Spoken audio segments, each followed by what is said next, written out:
Sir ನಮಸ್ತೆ. ನಮಸ್ಕಾರ. ಹಾಂ ಸರ್. ಶ್ರೀ ಗೋಶಾಲೆಗೆ ಮತ್ತೊಮ್ಮೆ ಸುಸ್ವಾಗತ. ಹಾಂ ಸರ್. ಸೊ ಈಗ ನಾನು ಏನು ತಿಳಿಸ್ಬೇಕು ಅಂತಿದ್ದೀನಿ, ನೀವು ಇದಕ್ಕೆ ಮುಂಚೆನೂ ಬಂದಿದ್ದೀರಾ, ನಮ್ಮಲ್ಲಿ ನೋಡಿದ್ದೀರಾ. ಆದರೆ ಹೇಗೆ ಒಂದು ಗೋಶಾಲೆ ಅಂತ ನಾವು ಇಟ್ಕೊಂಡಾಗ ಒಂದು ಹಸುವಿನ ಸಂಖ್ಯೆ ಒಂದೇ ಇರಲ್ಲ.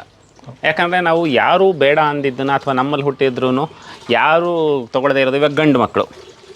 ಸೊ ಗಂಡು ಕರ್ಕೊಂಡು ಆದಷ್ಟು ಜನ ಇಟ್ಕೊಳ್ಳಲ್ಲ. ಅವಾಗೇನು ಮಾಡ್ತೀವಿ, ನಾವು ಅದನ್ನು ಅದರಲ್ಲಿ ನೋಡಿಕೊಂಡು ಯಾವುದು ತಳಿ ಅಭಿವೃದ್ಧಿಗೆ ಉತ್ತಮ, ಇನ್ಯಾವುದು ಕೃಷಿಗೆ ಉತ್ತಮ ನೋಡಿಕೊಂಡು ಅವುಗಳನ್ನು ಅದಕ್ಕೆ ಸರಿಯಾಗಿ ಡೆವಲಪ್ ಮಾಡ್ತೀವಿ. ಸೊ ಆಮೇಲೆ ಯಾರು ಕೇಳ್ತಾರೆ, ಯಾರಿಗೆ ಯಾವುದಕ್ಕೆ ಉಪಯೋಗ ಅಂಥದ್ದನ್ನು ನೋಡ್ಕೊಂಡು ಇದು ಮಾಡ್ತಾ ಹೋಗ್ತೀವಿ. ಹಾಗೆ ಮಾಡ್ತಾ ಹೋದಾಗ ನಮಗೆ ಹೆಚ್ಚು ದಿನಗಳ ಕಾಲ ಹೆಚ್ಚು ವರ್ಷಗಳ ಕಾಲ ನಮ್ಮಲ್ಲೇ ಆ ಗೋವುಗಳು ಆಕಳುಗಳು ಉಳ್ಕೊಳ್ಳೋದ್ರಿಂದ ಅವುಗಳಿಗೇನು ನಮ್ಮ ಆಹಾರ ನಿರ್ವಹಣೆ ಇದೆ ಅದು ತುಂಬ ಮುಖ್ಯವಾಗುತ್ತೆ. ಯಾಕಂತಂದರೆ ನೀವು ಇರೋ ಜಾಗದಲ್ಲಿ ಏನೋ 5, 10, 15, 20 ಅದೇನು ಯೋಚನೆ ಇಲ್ಲ.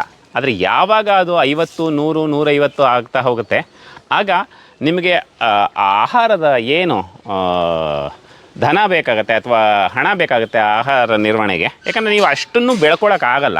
ಯಾಕಂದರೆ ಇವಾಗ ನಮ್ಮದೇ ಒಂದು ಉದಾಹರಣೆ ಕೊಡೋದಿದ್ರೆ, ನಮಗೆ ಒಂದು ದಿನಕ್ಕೆ ಹತ್ತತ್ರ 1.5 ಟನ್ವರೆಗೂ ನಮಗೆ ಆಹಾರ ಬೇಕು. ಹಸಿ ಮೇವು ಹತ್ತತ್ರ ಅರ್ಧದಿಂದ 3/4 ಟನ್ ಒಣಮೇವು ಬೇಕು. ಅಂದರೆ ನೀವೇ ಯೋಚನೆ ಮಾಡ್ಬೋದು, ಇವತ್ತು ಎಷ್ಟೇ ಕಡಿಮೆ ಅಂತಂದ್ರು ನೇಮ ತಿಳುವಳಿಕಾಗಿ ಈಗ ಒಂದು ಹಸಿ ಮೇವು ಒಂದು 10 ರೂಪಾಯಿಗೆ ಸಿಗುತ್ತೆ ನಿಮ್ಮ ಮನೆ ಬಾಗಿಲಿಗೆ ಎಲ್ಲ ಸೇರಿ. ನಾನು ಹೇಳ್ತಾ ಇರೋದು ಅದು ಲೋಡಿಂಗು ಅನ್ಲೋಡಿಂಗು ಎಲ್ಲ ಸೇರಿ ಒಂಥರ ನಿಮ್ಮ ಜಾಗಕ್ಕೆ ತಲುಪುವಷ್ಟೊತ್ತಿಗೆ ಒಂದು 10 ರೂಪಾಯಿ ಆಗುತ್ತೆ. ಅಂದರೆ 1.5 ಟನ್ ಅಂದರೆ 15,000 ರೂಪಾಯಿ ಬರೀ ಹಸಿ ಮೇವಾಯಿತು.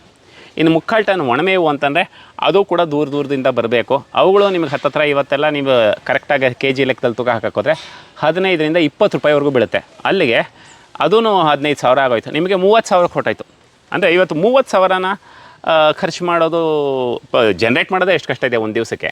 ಆದ್ದರಿಂದ ಖರ್ಚಷ್ಟು ಇರುವಾಗ ನೀವು ಅದನ್ನು ವೇಸ್ಟ್ ಮಾಡ್ದಂಗೆ ಹೇಗೆ ಮ್ಯಾನೇಜ್ ಮಾಡೋದು ಅಂತ ಯೋಚನೆ ಮಾಡಿದಾಗ, ಮೊದಲನೇದಾಗಿ ನಿಮಗೆ ಲೋಕಲಿ ಅವೈಲಬಲ್ ಅಂದರೆ ನಿಮ್ಮ ಸರೌಂಡಿಂಗ್ನಲ್ಲಿ ಯಾವ್ಯಾವುದು ಕೃಷಿಯ ತ್ಯಾಜ್ಯ ಅಥವಾ ಕೃಷಿಯ ಉಳಿಕೆಗಳಿರುತ್ತೆ ಅದನ್ನೇ ನೀವು ಯೂಸ್ ಮಾಡ್ಕೋಬೇಕು. ಇಲ್ಲಾಂದರೆ ಪ್ರತಿಯೊಂದಕ್ಕೂ ಅಷ್ಟಷ್ಟು ಹಣ ಕೊಡೋದು ಸಾಧ್ಯವಾಗಲ್ಲ ಎಲ್ಲರಿಗೂ. ಸೊ ಅದರಿಂದ ನಾನು ಹೇಳೋದಂದರೆ, ಇವಾಗ ನಮಗೆ ಇಲ್ಲಿ ಬೆಂಗಳೂರು ಸುತ್ತಮುತ್ತಲು ನಮಗೆ ಜೋಳ ಬೆಳೀತಾರೆ, ನಾನು ಜೋಳದ ಕಡ್ಡಿ ತೊಗೋತೀನಿ. ಅದೇ ಬೇರೆ ಕಡೆ ನಿಮಗೆ ಬೇರೆ ಬೆಳಿಬಹುದು. ನಿಮ್ಮ ಇರೋ ಜಾಗದಲ್ಲಿ ಕೆಲವ್ರ ಕಡೆ ಭತ್ತ ಬೆಳಿಬೋದು, ಕೆಲವು ಗುಂಜಾಳ ಅಂತೀವಿ, ಮುಸ್ಕಿನ ಜೋಳ, ಕೆಲವು ಕಡೆ ನಿಮಗೆ ರೊಟ್ಟಿ ಜೋಳ, ಅಥವಾ ಕೆಲವು ಕಡೆ ನಿಮಗೆ ರಾಗಿ, ಕೆಲವು ಕಡೆ ಸಜ್ಜೆ, ಹೀಗೆ ಎಲ್ಲೆಲ್ಲಿ ಏನೇನು ಬೆಳಿತಾರೋ ಆ ತ್ಯಾಜ್ಯದ ಒಳಗೆ ಇವಾಗ ತೊಗರಿ ಬೆಳೀತಾರೆ. ಕೆಲವು ಕಡೆ ಆ ತೊಗರಿಯ ಗಿಡಗಳನ್ನ ಸಾಮಾನ್ಯವಾಗಿ ಏನು ಮಾಡ್ತಾರೆ, ಬೆಂಕಿಗೆ ಹಾಕಿಬಿಡ್ತಾರೆ, ದಪ್ಪದು ಬಿಟ್ಬಿಟ್ಟು. ಅಂದರೆ ಒಂದು ಸ್ವಲ್ಪ ನಿಮಗೆ ಒಂದು ವಸ್ತುಗೆ ತುಂಬ ಇನ್ವೆಸ್ಟ್ ಮಾಡಲೇಬೇಕಾಗುತ್ತೆ. ಅದು ಒಂದು ನಿಮಗೆ ಚಾಪ್ ಕಟರ್ ಅಂತೀವಿ. ಅದರಲ್ಲೂ ತುಂಬ ಥರದ್ದು ಬರುತ್ತೆ. ಅತ್ಯಂತ ಶಕ್ತಿಶಾಲಿಯಾದ್ದು ಅಂತಾರೆ. ದಪ್ಪ ಕಡ್ಡಿಗಳನ್ನು ನೀಟಾಗಿ ಪುಡಿ ಮಾಡೋವಂಥದ್ದು ಒಂದು ತೊಗೊಂಡ್ರೆ ಅದು ನಿಮಗೆ ಒಂದು ಎಟ್ ಲಾಂಗ್ ರನ್ ಅಂತಂದರೆ ತುಂಬ ವರ್ಷಗಳಲ್ಲಿ ನಿಮಗೆ ತುಂಬ ಉಳಿತಾಯ ಮಾಡುತ್ತೆ. ಸಾಮಾನ್ಯವಾಗಿ ಒಂದು ಎಲ್ಲರಿಗೂ ಗೊತ್ತಿರೋ ವಿಚಾರನೇ ಇದು, ನಾನೇ ಹೊಸದಾಗಿ ಹೇಳ್ತಿಲ್ಲ.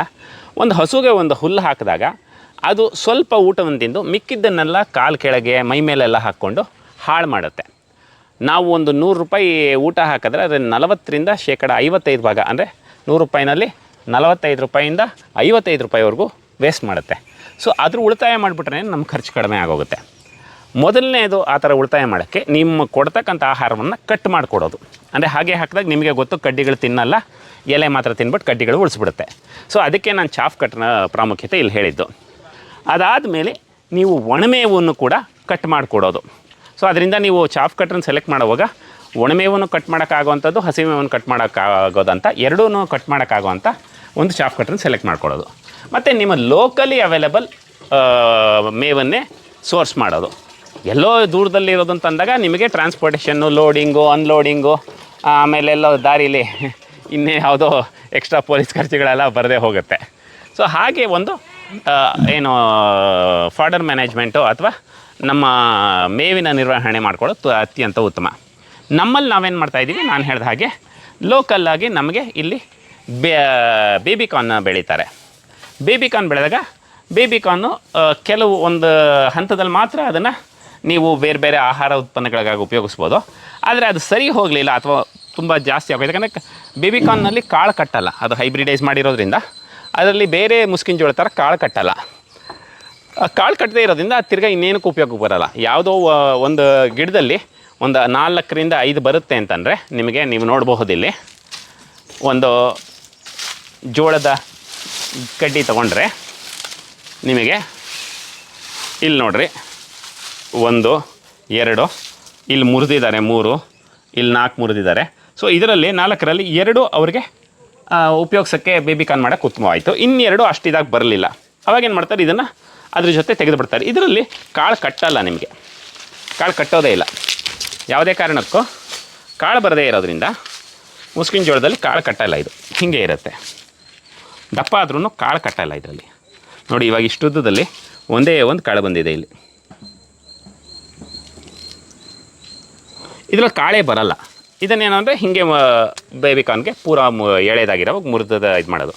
ಸೊ ಇವಾಗ ಇದು ಸಿಕ್ಕಿದೆ, ಹಸಿ ಮೇವಾಗಿ ಇದು ಸಿಗ್ತಾಯಿದೆ. ಇದನ್ನು ನಾವು ಕರೆಕ್ಟಾಗಿ ಚಾಪ್ ಕಟ್ಟರ್ನಲ್ಲಿ ಹಾಕಿ ಕಟ್ ಮಾಡಿದಾಗ ಇದು ನಿಮಗೆ ಪುಡಿ ಪುಡಿ ಆಗುತ್ತೆ. ಈಗ ನಿಮಗೆ ಇದನ್ನು ಹಸುಗೆ ಹಾಕಿದಾಗ ನಿಮಗೆ ಸಂಪೂರ್ಣವಾಗಿ ತಿನ್ನುತ್ತೆ. ಇವಾಗ ಏನಾಗುತ್ತೆ, ಇಷ್ಟು ದಪ್ಪ ಇದ್ದಾಗ ಏನು ಮಾಡುತ್ತೆ, ಇದರಲ್ಲಿರೋ ಎಲೆಗಳನ್ನೆಲ್ಲ ತಿನ್ಬಿಡುತ್ತೆ. ಎಲೆಗಳೆಲ್ಲ ತಿನ್ಬಿಟ್ಟು ಈ ಕಡ್ಡಿನ ಹಾಗೆ ಬಿಡುತ್ತೆ. ಇಷ್ಟು ದಪ್ಪ ಕಡ್ಡಿ ಅವುಗಳಿಗೆ ಅಗ್ಯೋಕ್ಕಾಗಲ್ಲ.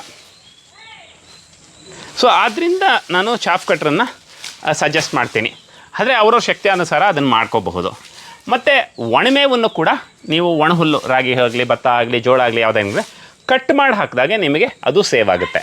ಸೊ ಇಲ್ಲಿ ನಾವೇನು ಮಾಡ್ತಾಯಿದ್ದೀವಿ ಅಂದರೆ, ಕೆಲವರು ತಪ್ಪು ಮಾಡ್ತಾಯಿದ್ದಾರೆ, ಅದು ಅವ್ರವ್ರ ನಂಬಿಕೆಗಳು. ಆದರೆ ಇವಾಗ ರಾಗಿ ಹುಲ್ಲು ಹಾಕ್ತಾರೆ, ಆದರೆ ರಾಗಿದು ಹೊಟ್ಟು ಬರುತ್ತೆ, ಉಬ್ಲು ಅಂತ ಕರೀತಾರೆ ಕೆಲವು ಕಡೆ. ರಾಗಿ ಉಬ್ಲು ಅಂತಾರೆ, ರಾಗಿ ತೌಡು ಅಂತಲೂ ಕರೀತಾರೆ. ಅದು ಈ ಥರ ನಿಮಗೆ ಬರುತ್ತೆ.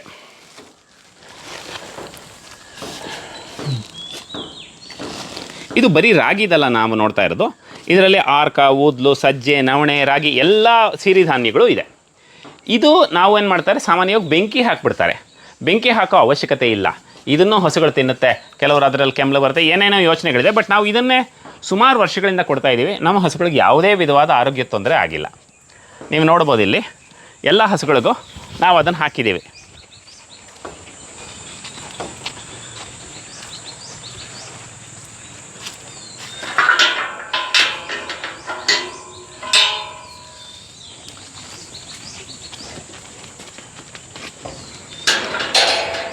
ಅವ್ರು ಇಲ್ಲಿ ಯಾವಾಗ ಬೇಕೋ ಈ ಒಣಮೇವು ತಿನ್ಕೋತಾರೆ, ಅದೇನೆ ನೀವು ಅಲ್ಲಿ ನೋಡಿದ್ರಲ್ಲ ಅದೇನೆ. ಸೊ ಯಾವಾಗ ಬೇಕೋ ಅದು ತಿನ್ಕೊಳ್ತಾರೆ, ಯಾವಾಗ ಬೇಕೋ ಹಸಿ ಮೇವು ಹಾಕಿರ್ತೀವಿ. ನಾ ಹೇಳಿದ್ನಲ್ಲ, ಜೋಳದ ಕಡ್ಡಿನ ಕಟ್ ಮಾಡಿರೋದು, ಯಾವಾಗ ಬೇಕೋ ಆ ಜೋಳದ ಕಡ್ಡಿನೂ ತಿನ್ಕೋತಾರೆ. ಬಾಯಿ ಆರ್ಕೆದಾಗ ಯಾವಾಗ ಬೇಕೋ ನೀರು ಕುಡ್ಕೋತಾರೆ. ನೀರು ಹಸಿ ಮೇವು, ಒಣಮೇವು ಯಾವುದನ್ನು ಜಾಸ್ತಿ ಕೊಡ್ತೀರಾ? ಸಾಮಾನ್ಯವಾಗಿ ಎಲ್ಲರೂ ಹೇಳೋ ಪ್ರಕಾರ ಹಸಿ ಮೇವು 70 ಭಾಗ, ಒಣಮೇವು 30 ಭಾಗ. ಮತ್ತು ಕೆಲವು ಟೈಮ್ ನಿಮ್ಮ ಅವೈಲೇಬಿಲಿಟಿ ಮೇಲೆ ಹೋಗುತ್ತೆ. ಯಾಕಂದರೆ ಕೆಲವು ಜಾಗದಲ್ಲಿ ಬೇಸಿಗೆನಲ್ಲಿ ನಿಮಗೆ ಹಸಿ ಮೇವೇ ಸಿಗಲ್ಲ ಅಂದಾಗ ನಿಮಗೆ ವಿಧಿ ಇಲ್ಲ, ದಾರಿನೇ ಇಲ್ಲ, ನೀವು ಬರೀ ಒಣಮೇವನಲ್ಲೇ ನಿರ್ವಹಣೆ ಮಾಡಬೇಕಾಗತ್ತೆ. ಆದರೆ ನಿಮಗೆ ಅವಕಾಶ ಇದ್ದರೆ ಕೊಡೋಕ್ಕೆ ಸಾಮರ್ಥ್ಯನೂ ಇದ್ದರೆ, ಸೊ 60% 70 ಭಾಗ ಹಸಿ ಮೇವು, 20% 30 ಭಾಗ ಒಣಮೇವು ಕೊಡಬೇಕು. ಸೊ ಹೀಗೆ ನೀವು ವೇಸ್ಟೇಜನ್ನು ಅವಾಯ್ಡ್ ಮಾಡಿಕೊಂಡು ಲೋಕಲಿ ಅವೈಲೇಬಲ್ ಸಿಗ್ತಕ್ಕಂಥ ಒಂದು ಆಹಾರವನ್ನೇ ಕೊಟ್ಟಾಗ ನಿಮ್ಮ ಆಹಾರದ ಏನು ಖರ್ಚು ಬರುತ್ತೆ, ಮೇವಿನ ಖರ್ಚು ತುಂಬಾ ಕಡಿಮೆ ಮಾಡಿಕೊಂಡು ನಿರ್ವಹಣೆ ಸ್ವಲ್ಪ ಸುಲಭ ಮಾಡ್ಕೋಬೋದು ಅಂತ ನಮ್ಮ ಅನುಭವ. Thank you sir.